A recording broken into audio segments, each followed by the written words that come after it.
స్థానాలు ఉన్నాయి. నీకెందుకే మళ్ళీ ఇంకా కొత్త సభ్యులు? నీ సభ్యులు నీకు నమ్మకం లేదా? ఎందుకు కాంగ్రెస్ పార్టీ అధిష్టానాన్ని ఏదైతుందో ప్రెషర్ టాక్టిక్స్ నీకంటే కుంపటి ఏర్పాటు చేసుకోవాలి, నీకంటే కుంపటి ఏర్పాటు చేసుకోవాలి. దయచేసి ఏదైతుందో కనీసం నిన్నటి సభ కేసీఆర్ గారు ఏదైతుందో జగిత్యాల సభ అని చెప్పడం జగిత్యాలకి పరిమితం కాదు. వాస్తవం నిన్నటి సభ దీని అంత పెద్ద ఎత్తున మరి కేసీఆర్ గారి అభిమానులు ఎవరు ఊహించిన దానికంటే ఏదైతుందో వీళ్ళ పెద్ద ఎత్తున ఊహించిన దానికంటే పెద్ద ఎత్తున అని చెప్పి యావత్ తెలంగాణ సమాజం మొత్తం టీవీల ముందు కూర్చున్నారే.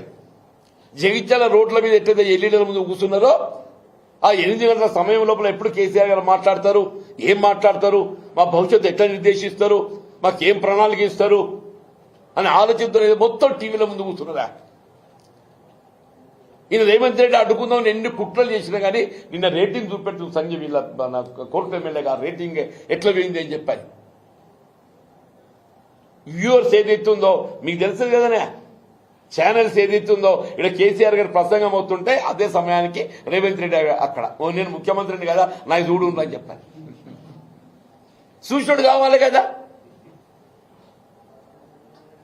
అంటే ఏదైనా కానీ ఏదైతుందో ఇవాళ రాష్ట్రంలో జరుగుతున్న పరిణామాలు, జగిత్యాల్లో జరుగుతున్న పరిణామాలు అంటే వాస్తవంగా కూడా ఎవరైనా పార్టీని వీడాలని ఎవరు కూడా భావించాం.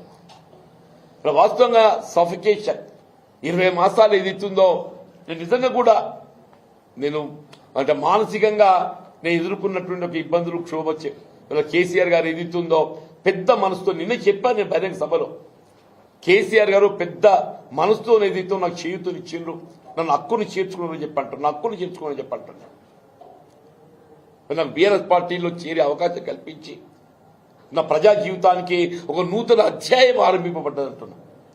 నా ప్రజా జీవితానికి ఏదైతుందో ఒక నూతన అధ్యాయం ఆరంభింపబడ్డని చెప్పంటున్నా. ఇది ఏకైక లక్ష్యం ఏదైతుందో ఈ తెలంగాణ రాష్ట్ర పునర్నిర్మాణం, దాని కేసీఆర్ గారి యొక్క సారథ్యం లోపల బీఆర్ఎస్ పార్టీ ప్రభుత్వం నెలకొల్పబడ్డప్పుడు మాత్రమే మా అందరి యొక్క కర్తవ్యం నెరవేరుతుందనే ఒక భావన అభిప్రాయం వ్యక్తం చేస్తుంది.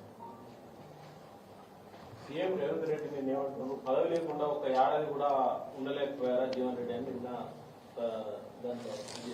అంటే నా అసలు నేను చెప్పిన నా రాజకీయ జీవితం తెలిసిన పుస్తకం. నేను 94కి వెళ్ళి 2004 దాకా పదవి లేకుంటున్నాను. ఒక్క నిమిషం, 94కి వెళ్ళి 2004 దాకా పదవి లేకుంటున్నా.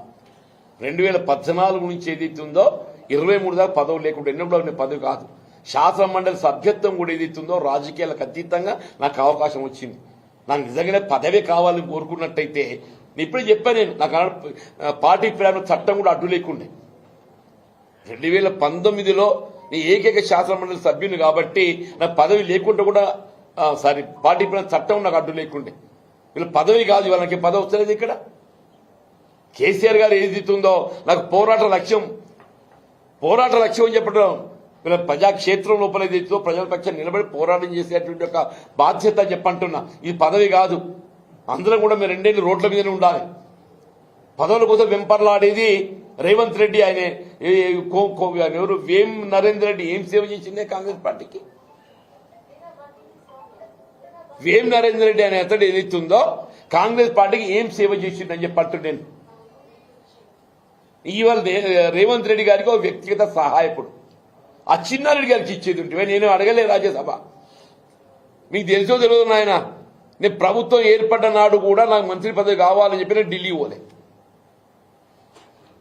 రాష్ట్రంలో కాంగ్రెస్ ప్రభుత్వం ఏర్పడ్డ నాడు కూడా ఎవరైనా మంత్రి పదవి కావాలని చెప్పారంటే కాంగ్రెస్ పార్టీ అధిష్టానం ఢిల్లీలో ఉంటుంది కదా, నేను పోలే ఢిల్లీకి. పిసిసి అధ్యక్ష పదవి కొరకు కూడా నేను ఢిల్లీ పోలే. పిసిసి అధ్యక్ష పదవి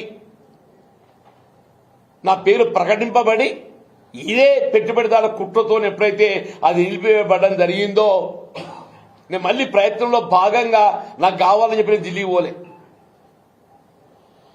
వీళ్ళ అవకాశాలు ఏదైతుందో సమర్థతతో వస్తాయని అనుకోండి, నేను అవకాశాలు సమర్థతతో వస్తాయని అనుకున్నా. కానీ కుట్రపూరితంగా ఏదైతుందో ఇలా రేవంత్ రెడ్డి గారు లాంటి వాళ్ళు ఏదైతుందో ఇవాళ పదవుల కోసం కాదురా ఆయన ఆత్మగౌరవం లేకుండా చేసిండు. వీళ్ళ ఆత్మ గౌరవం ఆత్మ అభిమానం కొరకు ఏది ఉందో నేను బయటకు వచ్చినా చెప్పంట. నాకు ఆత్మ గౌరవం ఆత్మ అభిమానం ప్రధానం అని చెప్పంటున్నా. పదవులు కాదు. పదవుల వెంపర్లాట రేవంత్ రెడ్డి కుట్టాయని తెలుగుదేశం పార్టీ ఇలా తెలంగాణ రాష్ట్రం అధికారం రావటం సాధ్యం కాదు. అది తెలుసు. ఏం చేయాలి అధికారం రావాలంటే ఓ స్కెచ్ గీసిండు. ఎవరు? చంద్రబాబు నాయుడు గారు. ఆయననే ఇంకో ఈయన తొమ్మ చూపెట్టిండు. ఇంకో నువ్వు ఈ బాట ఓరా నాయన. ఎవడైనా ఎమ్మెల్యే రాజీనామా చేస్తే ఎవరికి ఇస్తారా? స్పీకర్కి ఇస్తారు. ఎవరికి ఇవ్వాలి? ఈయన ఎవరికి ఇచ్చిండు? చంద్రబాబు నాయుడికి ఇచ్చి ఆయన మంచిగా దాన్ని భద్రంగా ఫ్రిడ్జ్లో తాళం వేసి పెట్టిండు. ఇవాళ టీడీపీ శాసనసభ్యుడిగా శాసనసభలో కొనసాగుతూ Congress party organisation working president. ఇగో ఇది చూడండి. ఈయన శాసనసభ సభ్యత్వం ఆమోదింపబడలేదు. స్పీకర్ గారికి దాన్ని ప్రతిపాదించలేదు, రెఫర్ చేయలేదు. కాంగ్రెస్ పార్టీ అధిష్టానం ఏదైతే ఉందో, టీడీపీ సభ్యునికి ఏదైతే ఉందో కాంగ్రెస్ పార్టీ కార్యనిర్వాహక అధ్యక్షుడు వర్కింగ్ ప్రెసిడెంట్ ఇచ్చింది. ఇదంతా చంద్రబాబు నాయుడు గారి ఒక స్కీమ్. నా పార్టీ పేరు చెప్పుకొని నువ్వు నీకు గుర్తింపు లభించదురా నాయన. ప్రజల గుర్తింపు లభించాలని ఏమైనా ఉంటే కాంగ్రెస్ పార్టీకి ఉంటుంది. కేసీఆర్ గారు ఉద్యమ నాయకుడు, ఏదైనా ఉద్యమ ప్రదాత ఇచ్చిందని చెప్పి అనుకుంటే గుర్తిస్తే సోనియా గాంధీ గుర్తిస్తారు. నువ్వు ఇక్కడికి కాదు అక్కడ పోరా అని చెప్పని స్కెచ్ గీసి అదే స్కెచ్ నడుస్తుంది. పదవుల వెంపర్లాట నాకు కాదు, రేవంత్ రెడ్డికి. ఆయనే చెప్తాడు ఎప్పుడు నేను తొక్కుకుంటూ వచ్చినా అని చెప్పని. నేను ఎవరిని దొక్కలే. నాకు తెలిసిన పుస్తకం అని చెప్పి అంటున్నాను. నేను చెప్పిన 4 మున్సిపల్ చైర్మన్లు కావడానికి నేను తోడ్పడ్డా అని చెప్పని. ఆయన ఇంతమంది మున్సిపల్ చైర్మన్ చేసిండే. అయ్యో, నా జగిత్యాల నియోజకవర్గం లోపల ఏదైతుందో 4 మున్సిపల్ చైర్మన్లు కావడానికి నేను తోడ్పడ్డా. ఓ 10 మంది ఎంపీలు దడిపిడిలు కావడానికి తోడ్పడ్డా. ఓ 100 మంది ఎంపీలు కావడానికి తోడ్పడ్డా. ఓ 10 మంది కౌన్సిలర్ కావడానికి తోడ్పడ్డా. నువ్వు ఎంతమంది చేసినవే? మైక్ ఉంది కదా, మాట్లాడడానికి అయిపోతుందా? మైక్ కూడా ఎవడో ఏదైనా మాట్లాడతానంటుంది ఇప్పుడు రేవంత్ రెడ్డి కథ. Thank you. ఇంకొక విషయం సార్, బీసీలకు ఏదైతే మున్సిపల్ చైర్మన్ కానీ ఎంపీపీలు కానీ నష్టపోతున్నారని చెప్పి సవరణ జ్యోతి పేరు బీసీలకు ఏదైతే మున్సిపల్ చైర్మన్ ఉన్నారు, ఎంపీపీలు కానీ మున్సిపల్ చైర్మన్ కానీ బీసీలది వేరే ఓసీలు అనుభవిస్తున్న సవరణ జ్యోతి పేరు గవర్నమెంట్. ఒక ముఖ్యమంత్రి స్థాయిలో వ్యక్తి 317 జీవో ఆర్థిక పరంగా ఎందుకు ఉపయోగపడుతున్నాడు? కాదు బాబు, నేను కూడా అప్పుడు సభలో ప్రయత్నం చేసినాం, అందరం కూడా ప్రయత్నం చేసినాం. మీరు చేశారు, తెచ్చారు. ఎంపీపీలు వాళ్ళు బీసీలు చేశారు, మున్సిపల్ చైర్మన్ కూడా బీసీలకు మళ్ళీ అవకాశం చట్టం తగ్గ మార్పులు చేయబడే విధంగా ఏదైతే సూచన చేసి మార్పు చేపించగలిగిన బాబు అని చెప్పంటారు.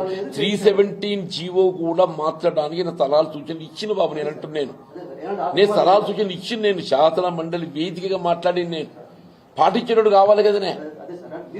పాటించినోడు కావాలి కదా. అరే అది పాటించినోడు కావాలి.